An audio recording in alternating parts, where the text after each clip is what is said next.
Saludos, pueblo dominicano. Hoy viernes 22 de marzo del año 2002 les traemos otra edición de su programa Agenda Nacional. Les llega por este multimedio de Teleradio América, canal 45 de UHF y canal 45 de varios sistemas de cable en el área metropolitana de Santo Domingo y también en el área metropolitana de Santiago de los Caballeros, de internet en hz730.com en tiempo real y desde luego a través de Radio HZ Broadcasting Nacional en sus 730 kilociclos de amplitud modulada y que se transmite en vivo de lunes a viernes de 11 a 12 meridiano y se retransmite grabado de 12 a 1 de la madrugada por esta misma emisora.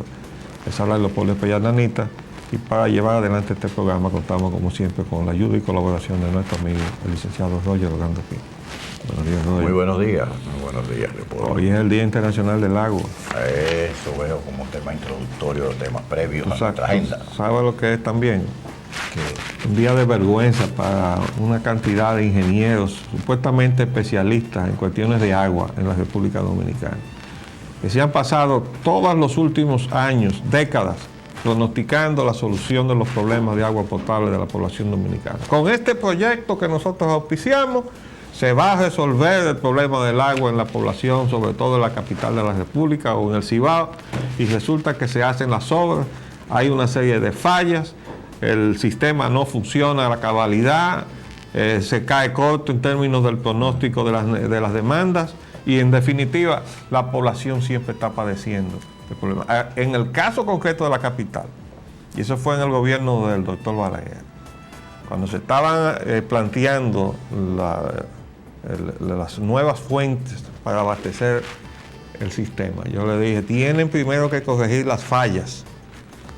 Si no corrigen las fallas, ese escape que ahora mismo tiene el sistema en las redes públicas, del orden del 30%, se va a convertir en el 60%. Ah, no, pero como ellos querían hacer sus obras y coger sus cuartos, todo el mundo, la parte legítima y la no legítima, siguieron adelante con el proyecto. Dejaron atrás el orden lógico de las cosas, que era evitar el desperdicio, porque esa era una forma de recuperar fuentes de agua. Ah, no, vamos a meterle más agua. Y decía, ese es el ejemplo que yo siempre pongo. Hay un paciente que se está desangrando, en lugar de pararle la hemorragia, vamos a hacerle una transfusión. Entonces le meten más agua a un sistema que está botando y entonces ponen unos tanques que crean presión con la cual se aumenta el desperdicio. Ahora mismo, bueno, yo recuerdo que uno de los compromisos que se hizo con el acueducto de la capital de la República era que se iban a eliminar el funcionamiento de las cisternas y de los sistemas de presión. Sí, para ¿verdad? Subir al agua con plantas eléctricas. Eso no va a ser necesario porque va a subir hasta un séptimo, un octavo piso el agua.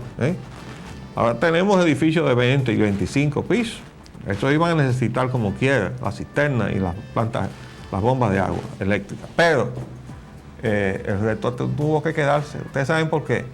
Porque cuando comenzaron a funcionar los tanques que incrementaban la presión, ¿verdad?, que supuestamente iba a permitir que el agua llegara a todas partes, comenzó a botarse agua por todos los agujeros que estaban ahí sin resolver. Aparte de que se perdía mucha presión por la irracionalidad de una red que había comenzado a crecer con parchos y no mantenía la racionalidad de diámetro necesaria para que la presión también estuviera estable a todo lo largo de la tubería. Bueno, pero los expertos siguieron adelante con su asunto. Cada gobierno tiene su equipo de expertos, ¿verdad? Entonces todos han quedado mal con el pueblo dominicano. Todos, Sería bueno sacar una lista, a ver, de toda la gente que habló y presentó proyectos y fue a la televisión y dijo, con este proyecto se resuelven los problemas de esta comunidad, hasta el año tal o más cual. Yo recuerdo que el año 2000 era un año favorito. Y la población. Yo quería hacerle ese reproche público, entre los cuales hay muchos amigos míos, que no voy a mencionar. La población sufriendo enormemente la carencia, pues carencia de agua. Y no porque no se produce la cantidad suficiente, sino porque se desperdicia. Porque se desperdicia la cantidad en que se está, el volumen que se está desperdiciando. Y además porque estamos permitiendo que se extingan los ríos. Ah, sí.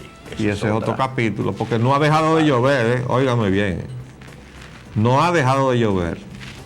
Lo que pasa es que como se están comportando nuestras cuencas hidrográficas, el agua baja como una pared hacia abajo, porque como estamos desmontando las cuencas, esa es la otra parte, y encima abajo estamos trabajando, socavando las cuencas, extrayendo los agregados, sí. Entonces estamos destruyendo los ríos.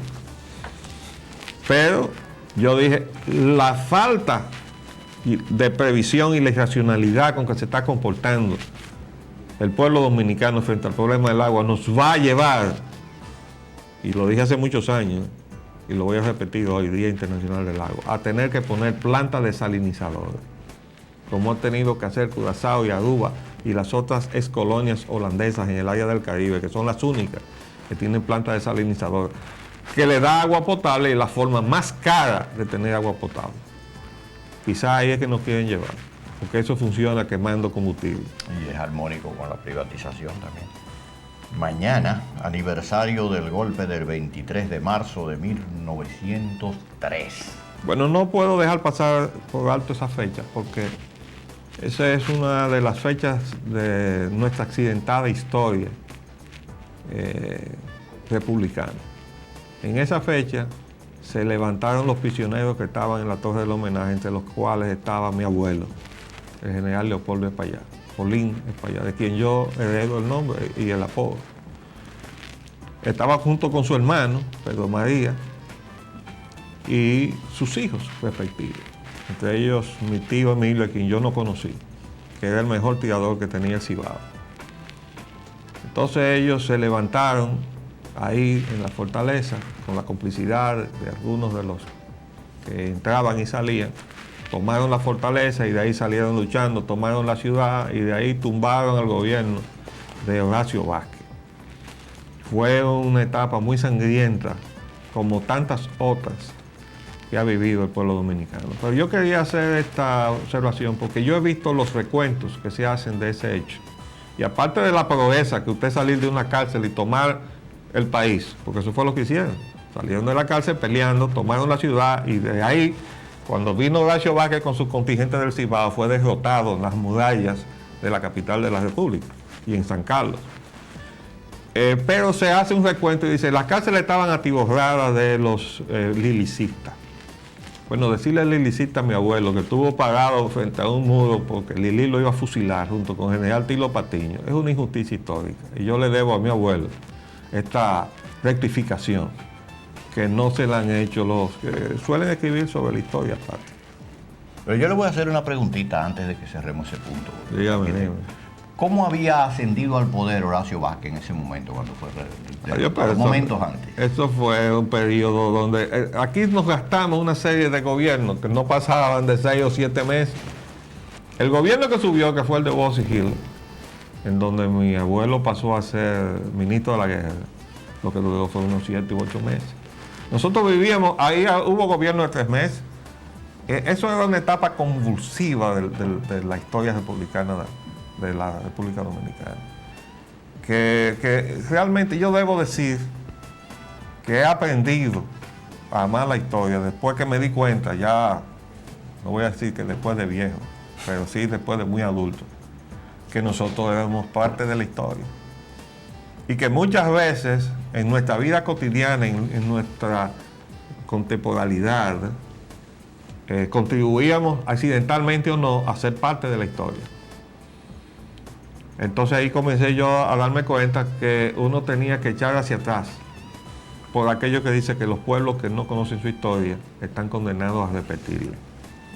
Y por eso es que ustedes ven que yo mando a cada rato a los funcionarios de este gobierno y algunos desaprensivos que andan, de los que el presidente Mejía llama lambones, ¿no? Pero que quieren que él se quede ahí porque a ellos les está yendo muy bien.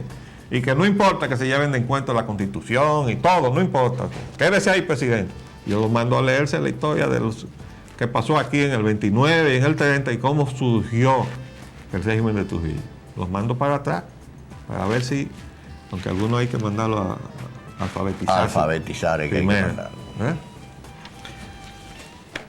Bueno. La República Dominicana y el atentado contra su soberanía. El tema todavía está, Roger, muy caliente. No sé si tú has estado siguiendo las comparecencias en la televisión del joven Servio Tulio Castaños Guzmán, hijo de Julio César Castaños Espaillat. Bueno, No tuve la no dicha.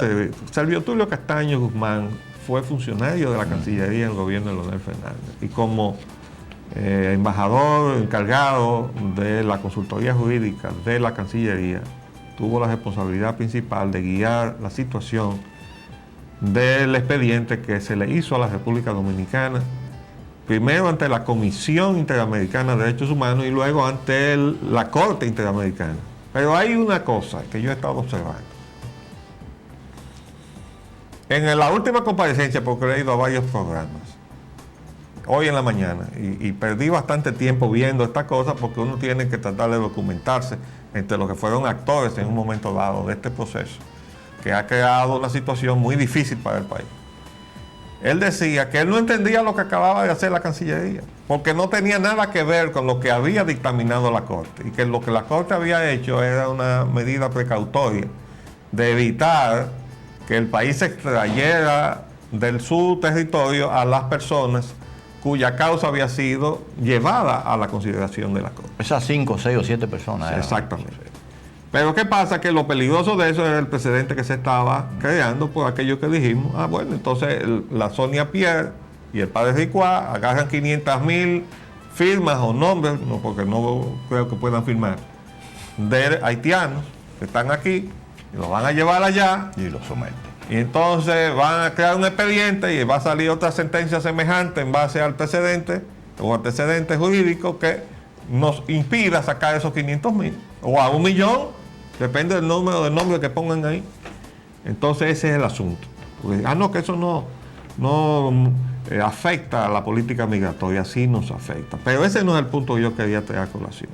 Él cuestiona qué es lo que ha hecho la Cancillería. Y entonces eso separa, hay una decantación de responsabilidad. Por eso yo hablo aquí de la responsabilidad del gobierno del PLD y la responsabilidad del presente gobierno. Bueno, este gobierno y ese canciller que nos gastamos se limpió de responsabilidad de lo que ha ocasionado esta detonación, que bendita sea la circunstancia que ha determinado esta detonación, porque yo estoy viendo al pueblo dominicano reaccionar, por fin está reaccionando en las llamadas que yo escucho de la gente indignada, protestando, ya cansada, harta de esta situación de apremio en que estamos frente a los haitianos y de inermidad. Estamos de brazos cruzados, no podemos hacer nada, esto es inexorable. ¿Por qué? Porque viene del Departamento de Estado de Estados Unidos. No, señor, venga de donde venga, nosotros estamos obligados a rechazarlo, y estamos hablando de ir a cortes, y ahí es que viene la situación. Fíjense bien lo que estoy diciendo. Yo presenté el informe sobre derechos humanos del Departamento de Estado. Ha sido consistentemente acusador del Estado dominicano y del gobierno dominicano de que no le da protección a los haitianos que están aquí. Pero no dice que tenemos 1,5 millones de haitianos metidos aquí, porque la cifra ahora que se está jugando es de 1,000,000. Hace más de 2 años todavía cuida Alexandre, aquí embajador, cuando él admitió que había 1,000,000 de haitianos aquí. Así que, si él admitió eso en aquella fecha, hay que imaginar que eso nos ha reducido para que estemos todavía en el 1,000,000. Ahora, el asunto es el siguiente. ¿Cómo es que 2 o 3 entes que no tienen mayor derecho adquirido aquí en la República Dominicana pueden ir a hacerle un expediente a la República? A un estado cualquiera. Porque el expediente realmente salió del Departamento de Estado de los Estados Unidos. ¿A dónde fue? A la Comisión de Derechos Humanos de la OEA, que está en Washington. Y por eso es que aquel señor, cuyo nombre todavía se me escapa, pero lo voy a buscar este fin de semana, que vino aquí invitado nada menos que por la Cancillería a dictar unas charlas aquí en la escuela diplomática, dijo: señores, pero váyanse a Washington, que allí se está incubando algo sumamente peligroso para los intereses y la soberanía de la República. Ese señor extranjero. ¿Qué había hecho el embajador dominicano? Que ahora me entero que todavía es el mismo, el señor Fabio Darío Espinal. Hijo, porque ese es hijo de aquel que fue secretario de Estado sin cartera en el gobierno de don Antonio Guzmán. Pero su hijo es el embajador dominicano en la OEA del gobierno de Leonel Fernández y, según escuché por la televisión, todavía de este gobierno. Embajador permanente, ¿no? Pero aunque no sea de este gobierno, era el embajador entonces y por tanto responsable de haber silenciado o de no haber hecho nada frente a la conspiración que se estaba incubando y que un extranjero viene y nos denuncia sorpresivamente. Pongo de testimonio aquí la columna que escribe el director del periódico El Nacional, que salió un domingo en la contraportada diciendo las frases de este señor. Y mientras ese extranjero nos podía alertar, el embajador nuestro allá no se daba cuenta de nada y estaba en Washington. No estaba en eso. Entonces, esa es la parte que se quiere ocultar, Roger. ¿Verdad? No. Él se quedó callado entonces, como se ha quedado callado ahora, que no ha hablado, porque no lo he visto en ninguna parte hablar. El que está hablando es Servio Tulio, porque Servio Tulio tiene la conciencia tranquila. Después que el asunto salió de la Comisión Interamericana y fue a Costa Rica y se apodera el tribunal, o sea, la Corte Interamericana. Entonces ya la Cancillería, y Servio Tulio era el principal responsable de la defensa, hace sus argumentos, su expediente de defensa de la República Dominicana, que es lo que dice ahora también Minú Tavares. Dice, el gobierno de Leonel Fernández defendió a la República. No, eso no es verdad, amiga Minú. El gobierno de Leonel Fernández era también Flavio Darío Espinal, y ese señor se quedó callado allá. No fue cuando ya el expediente estaba aquí en la Corte de Costa Rica, sino cuando estaba incubándose allá en la Comisión Interamericana con sede en Washington, a donde estaba nada menos que archivado el expediente que hemos mostrado una y otra vez de lo que se firmó en el enero del año 38, cuando el asunto de la matanza de los haitianos, ¿verdad?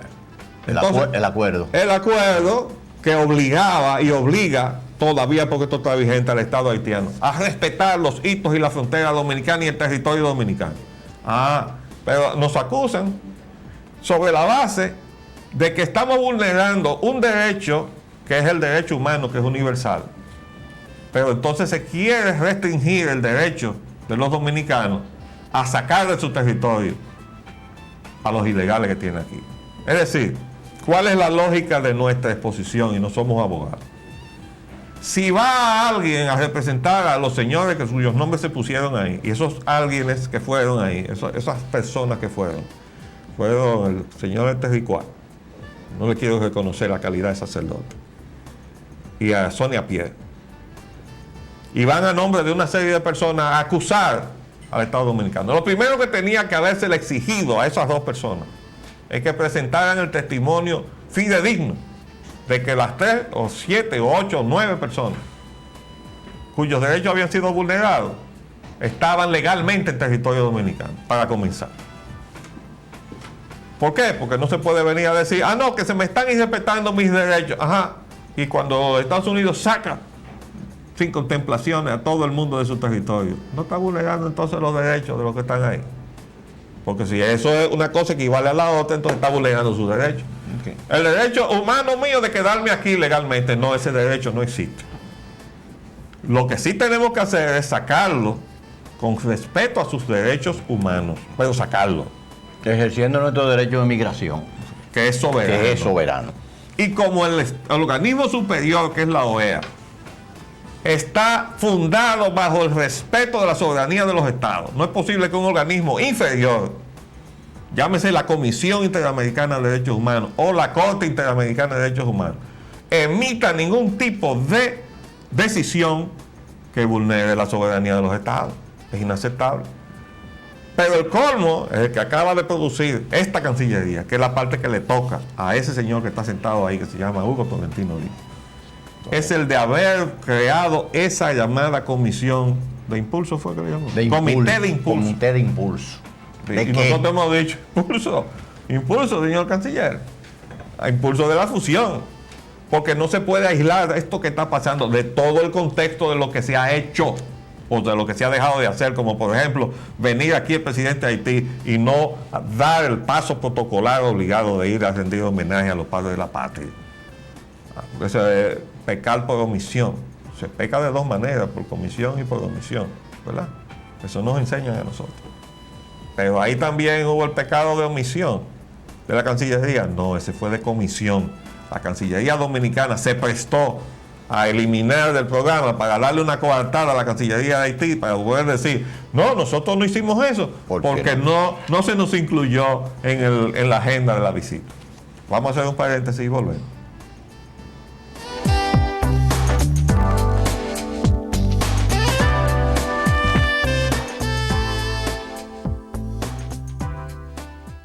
Vamos a pasar al viaje del presidente a Monterrey, porque ahí hay cosas que también tienen sumo interés para el país. Viaje del señor presidente a Monterrey. La República Dominicana va a Monterrey tras nuevos fondos de ayuda. Bueno, yo quiero aclarar que en realidad eso se refería a una declaración del presidente de que quería tratar de descongelar unos 130 millones de dólares que están acumulados en la cuenta de las compras de petróleo que el país le hace a México. Y que de acuerdo a la cláusula de financiación del Acuerdo de San José, que no es un acuerdo del cual formamos parte firmándolos nosotros, sino que lo firmaron México y Venezuela. Y nosotros somos pasivos ahí. Pero si decidimos comprar, estamos supuestos a ser beneficiados con una cláusula de financiamiento que dice que ese financiamiento puede ser convertido en proyectos o en adquisiciones de bienes y servicios del país suministrador. Bueno, México tiene eso congelado, no solamente a República Dominicana, sino a todos los países de la cuenca. Desde el principio, desde cuando el PRI era gobierno, en el periodo en que yo fui presidente de la refinería, eso estaba ahí totalmente igual. Bueno, ya eso lo he relatado muchas veces, pero todavía perdura. Entonces el presidente se refirió a esa parte, en lo que yo lo entendí, ¿no? Que iba a tratar de mover eso y desde luego tratar de que y eso es parte del planteamiento que motiva la llamada convocatoria de Monterrey, porque aquí tengo yo las declaraciones que hizo Kofi Annan desde el principio. El secretario de la ONU. Secretario General de la ONU, te traje eso. ¿Verdad? Donde él dice que esa es una oportunidad para descongelar unos fondos, quizás una de las pocas oportunidades que quedan para descongelar fondos, es esta reunión de Monterrey. Pero ¿qué pasa? Que mientras nosotros nos organizábamos para ir a debatir, también se estaban organizando para protestar todos los grupos que ya tienen conciencia. Aquí está. Esta es la declaración que dio antes de la conferencia y hoy está recogido sus declaraciones en la conferencia. Dice, la mejor oportunidad para desbloquear recursos financieros desesperadamente necesitados. Y aquí dice la conferencia en Monterrey y esta es la declaración de Kofi Annan. Entonces, esta fue su declaración preliminar, de modo que el propósito de la conferencia era desbloquear fondos, etc. ¿Qué pasa? Que si eso no cambia lo que está sucediendo en el mundo, y es lo que ha dicho Fidel Castro, y lo que hay que decir que ha dicho también el presidente Mejía, que parece que finalmente se leyó el memorándum que le escribimos antes de él tomar posesión. Porque alguien me decía, es que a Hipólito no le gusta leer. Bueno, quizás está retrasado en la lectura de las cosas que se le acumulan.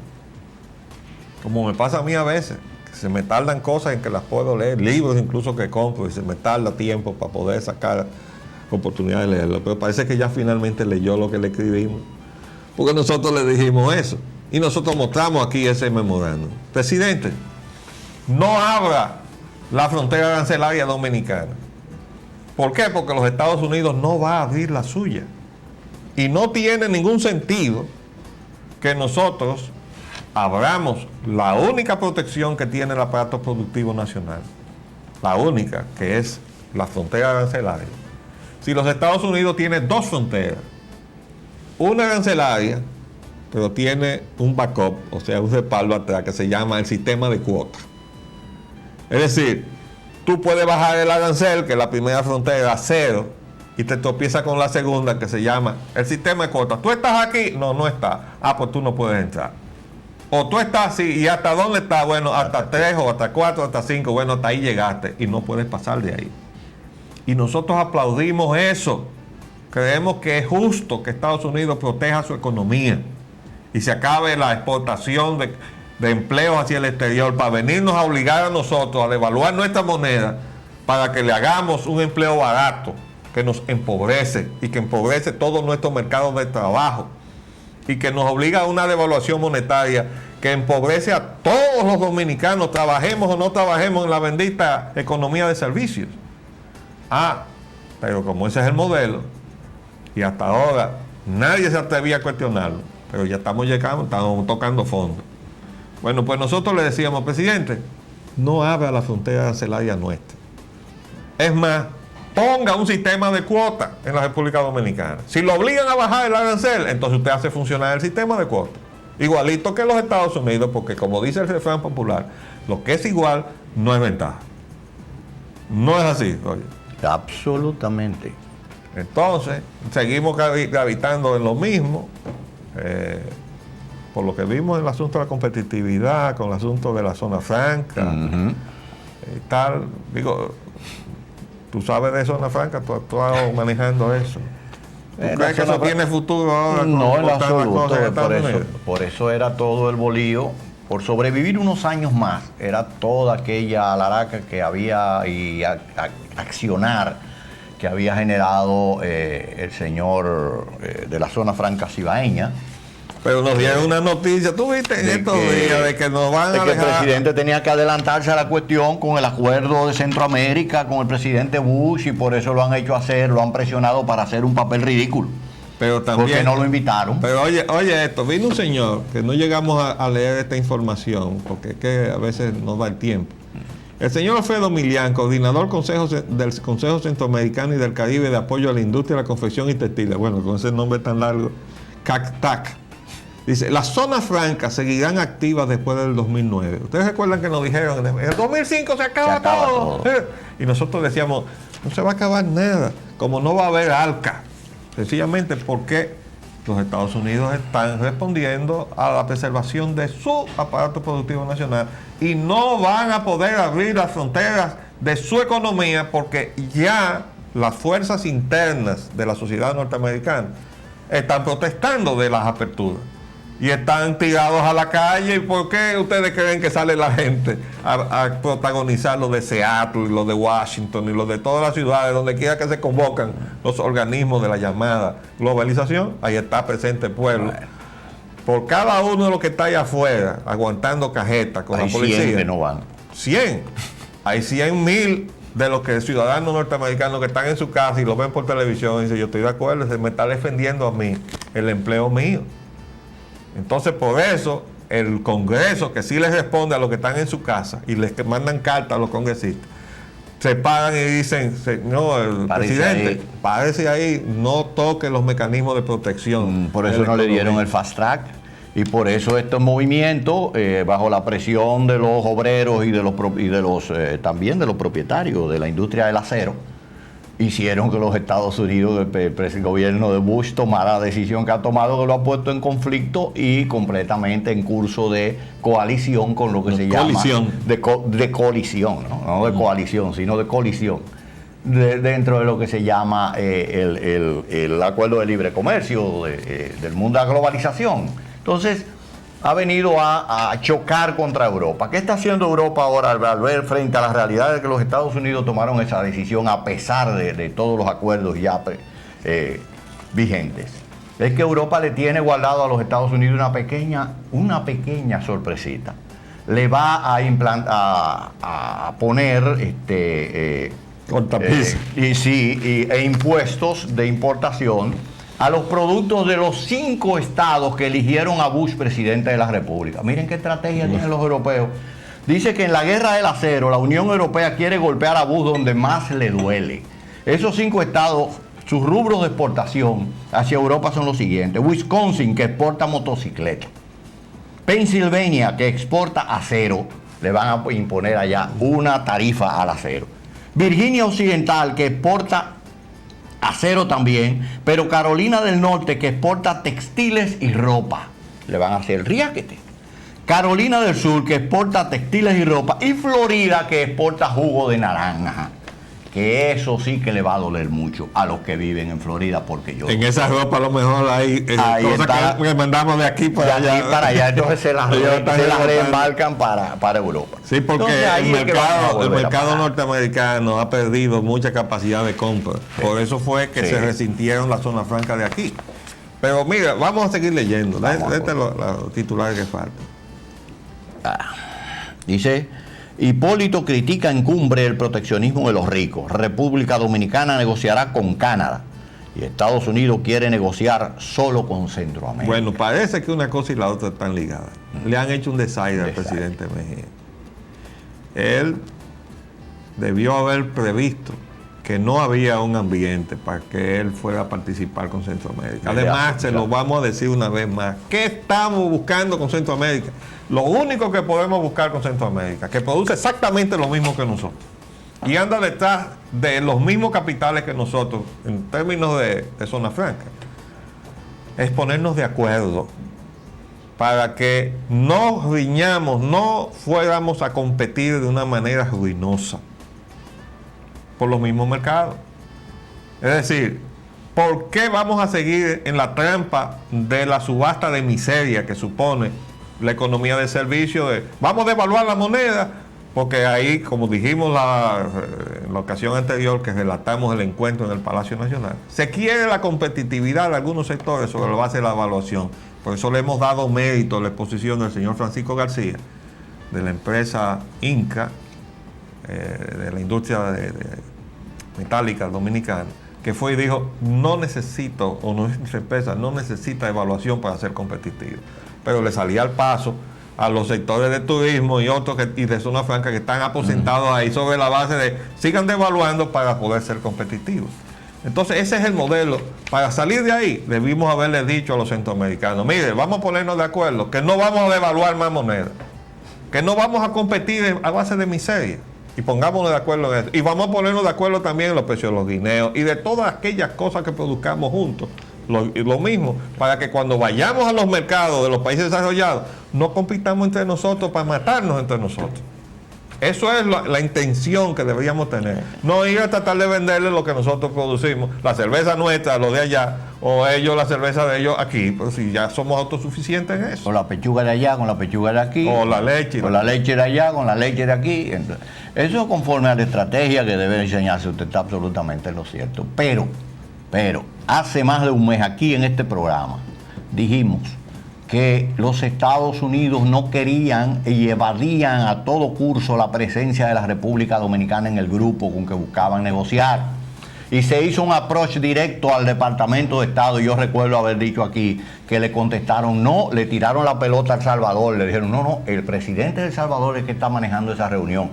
Vayan donde él. Y fueron donde el presidente de El Salvador. Y él le dijo, no son los Estados Unidos. Entonces, frente a esa situación, lo que debieron haber hecho, vamos a estar tranquilos y ya no voy a insistir más en eso. Y no prestarse a un desaire. Lo empujaron al desaire. Entonces, ahí lo tiene. Entonces Mejía no irá a la cumbre de El Salvador. Mejía reclama un comercio sin trabas proteccionistas. Claro. Mejía clama en México a grandes países que ayuden a Haití. Bueno, en la misma información, o en la misma página en que está eso, aparece esta otra información. Nefasta información. Revelan 360,000 haitianos tienen SIDA.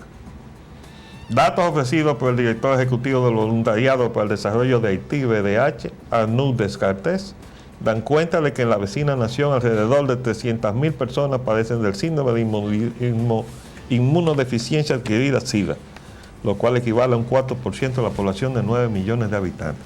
De Haití, pero de la población haitiana en Santo Domingo es un 30%. Eso es otra cosa. Esa es otra cosa, ¿verdad?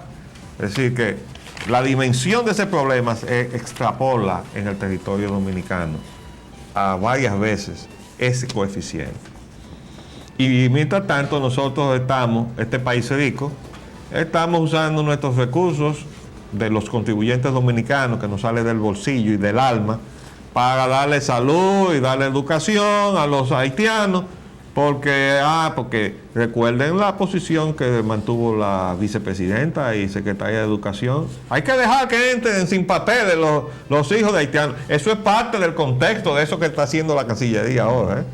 Eso no es aislado tampoco de la visita de Jean Bertrand Aristide, la humillación al pueblo dominicano y irse a posternar en la tumba de Peña Gómez. Todo eso es parte del mismo contexto. Igual que el pensamiento estratégico de Joaquín Balaguer en la isla Rebé. Todo es parte del mismo contexto. Pero nosotros todavía tenemos tiempo de salvarnos. Reclamo la unidad de los dominicanos en la base de la sociedad dominicana, que no está corrompida, sea cual sea su simpatía política, sean los reformistas, sean los PRDistas y los mismos PLDistas, que son un mínimo, porque lo que hay son 12.000 o 15.000, pero ahí hay gente que también tienen sentimiento patrio. Vamos a unirnos. Fidel promete decir verdades en 7 minutos. Y las dijo y se fue. Y se fue. Pero ahí hubo un cortocircuito. Sí. Porque parece que a él le hicieron algo parecido. Pero fue un desaire muy grave. Mayor que el que le hicieron al presidente Mejía. Muy grave, muy grave. Le dijeron, parece que para venir aquí, dijo el señor Bush, yo no entro mientras él esté ahí.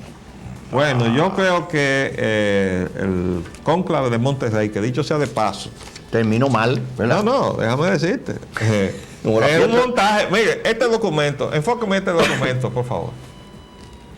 Esto yo lo saqué del internet hace ya más de una semana. ¿Qué es lo que dice ahí?